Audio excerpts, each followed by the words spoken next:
Whew. What is going on, Ignite Faith? Family, squad, community. I like family. What's going on, guys? I'm currently on my way home. Just leaving my work, my place of business. And wanted to just get on here and encourage somebody. I don't know why, but today was a rough day. My first day back to fasting. Me and my family do a family fast on Thursday. We fast. My first day back to fasting.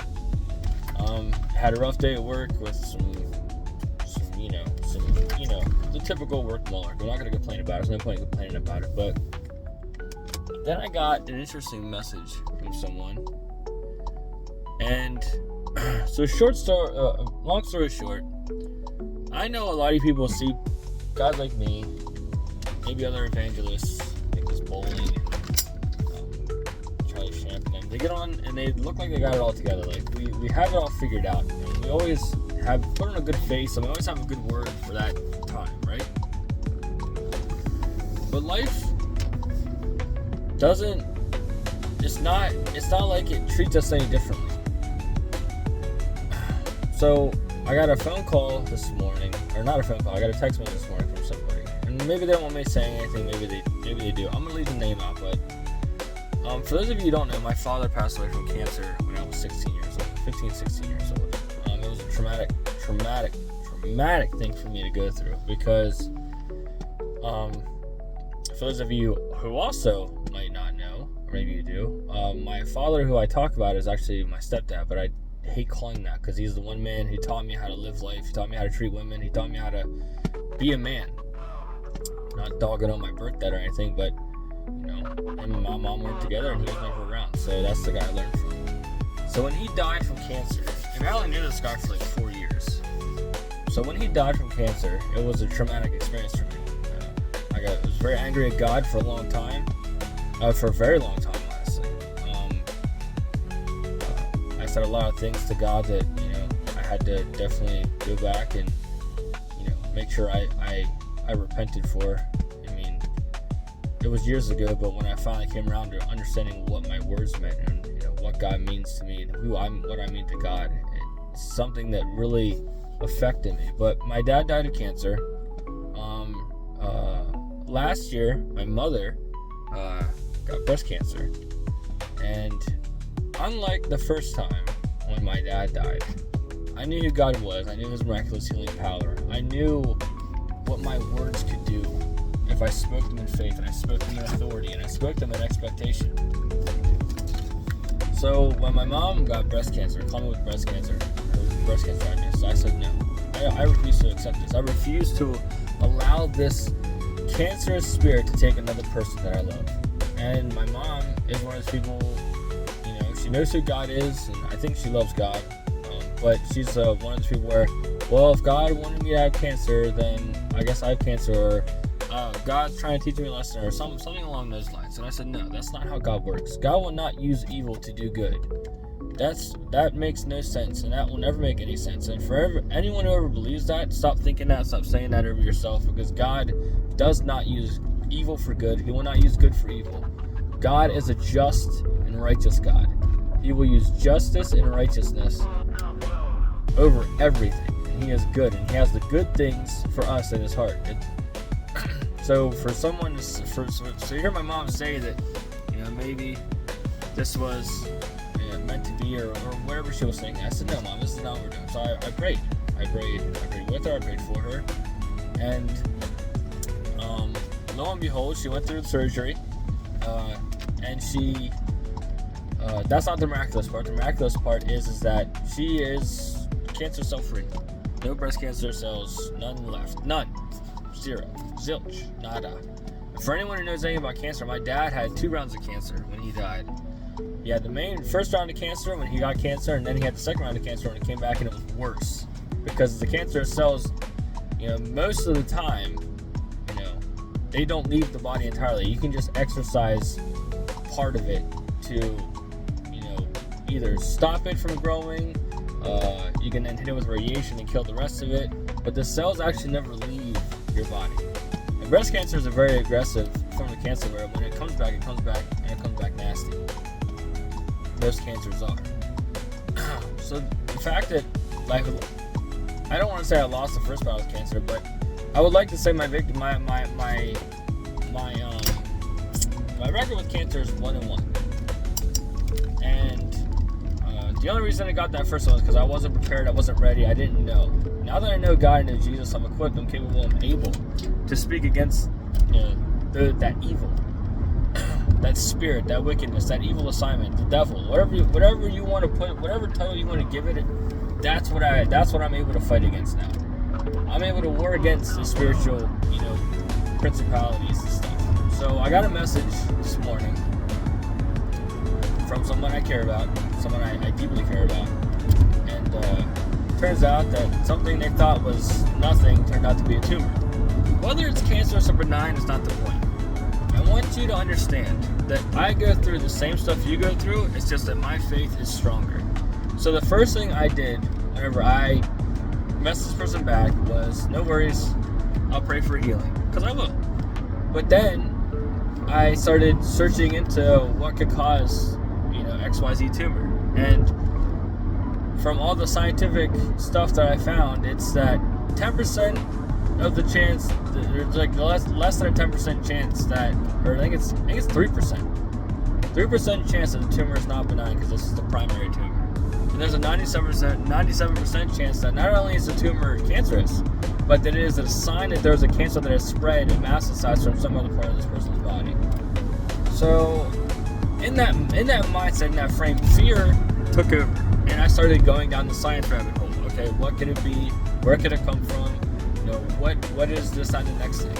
So I want you to understand, as a human being, I understand fear, and I understand it a lot better than a lot of people, might think that I don't, because I've lived a lot of fear in my life, and I've experienced a lot of fear. I've experienced a lot of scary things and scary situations. But that's not what defines me. And that's why I want to encourage anyone who's going through a scary situation, no matter how scary it is, no matter if it's cancer, it could be a hangnail, it could be a wisdom teeth extraction, it could be, a surgery of some sort, I don't know. But no matter what you're going through, fear is a natural reaction to things we don't understand. Faith is the substance of things hoped for, the evidence of things not seen. So just because you don't understand it, because you don't know what it is or where it comes from or what it's going to do, faith tells us that there's a God that is infinitely greater than any circumstance or any situation we could come against. So I'm not saying that, you shouldn't be afraid, because fear is a part of life. It's a part of our chemical makeup. We're going to fear things. We're going to have fear of things. My encouragement is that when you have that fear, to turn to God and let your faith overcome that fear. Let your faith be the victory. This person that I'm talking about, and again, I'm not going to say names because I don't want their business, all over the internet. But the person I'm talking about,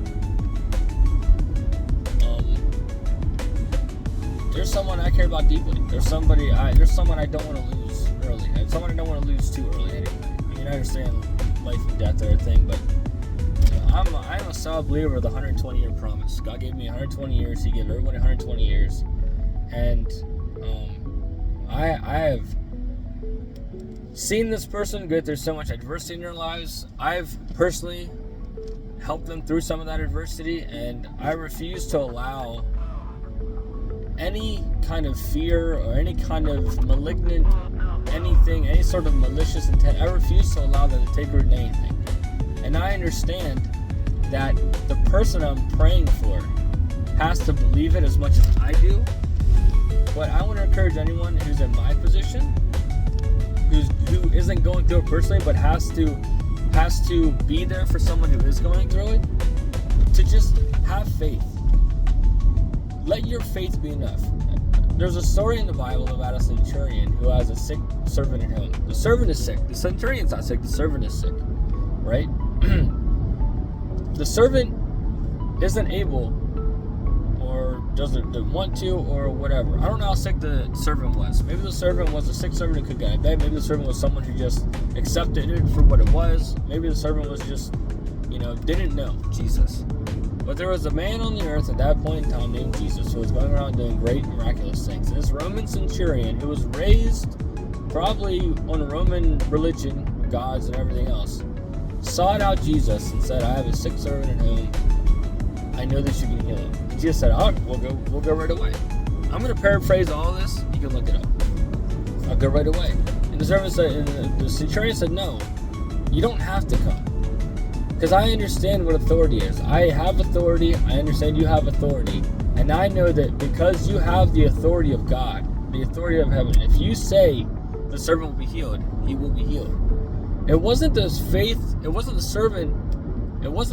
faith that healed the servant. It was the centurion's faith in God that healed someone that he cared about, that he loved, that he didn't want to see die. So, if you're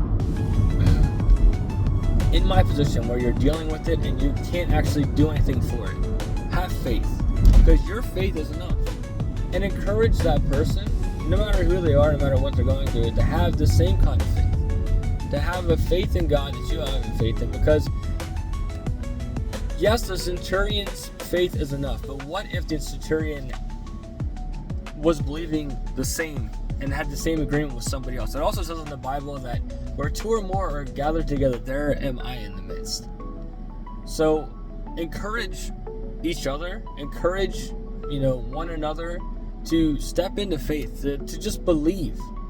And I know it sounds like far-fetched, it sounds all corny, it sounds very fairy tale-y to believe in a God that some people might not even understand, or maybe they don't believe in, or maybe they don't know. But that doesn't matter, because you know who knows the person? God does. God knows the person. God wants that person to live. God wants to help that person. God doesn't want to see any of his children die of cancer or disease or whatever. And I'm not even going to go down the rabbit hole of, well, if God doesn't want it, why do you allow it to happen? Don't. I don't have time for it. I'm not going to go down it. Hey, if you want to see an episode about that, drop a comment, and I will definitely talk about it. But I want to go in here and just encourage anyone. If you're going through it, have faith. If you're not going through it, but you're helping someone through it, have faith.